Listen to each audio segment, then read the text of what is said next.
Does anybody care? కొన్నిసార్లు ఆ అరుపు మన లోపల నుంచి వస్తూ ఉంటది, బయటకు అరవకపోవచ్చు, కానీ అసలు నన్ను గురించి ఎవరికైనా ఉందా పట్టింపు? నేను ఎవరికైనా విలువైన వ్యక్తినా? నా ఫీలింగ్స్ ఎవరికైనా అవసరమా? నేను ఏ పరిస్థితిలో ఉన్నానో అసలు ఎవరికైనా నేను ఒక లెక్కనా అని నువ్వు అనుకుంటుంటే, నువ్వు అడుగుతున్న డస్ ఎనీవన్ కేర్ అనే ప్రశ్నకు దేవుడిస్తున్న జవాబు ఐ కేర్ ఫర్ యూ. హల్లెలూయా. నేను పట్టించుకుంటున్నా నిన్ను, ఎవరు పట్టించుకోవట్లేదేమో. నీ ప్రతి మార్గాన్ని నేను చూస్తున్నా. మనుషులు కృంగదీస్తున్నారేమో నిన్ను, మనుషులు నిన్ను చిన్న చూపు చూస్తున్నారేమో. మనుషులు నిన్ను చిన్న చూపు చూసిన ప్రతిసారి నీ దేవుడు నిన్ను పైకెత్తుతూనే ఉంటాడండి. హల్లెలూయా.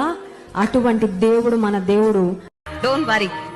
దేవుని ప్రేమించి వారికి అనగా ఆయన సంకల్పము చొప్పున పిలువబడిన వారికి మేలు కలుగుటకై సమస్తము సమకూడి జరుగుచున్నవని ఎరుగుదుము. రోమా పత్రిక 8వ అధ్యాయం 28.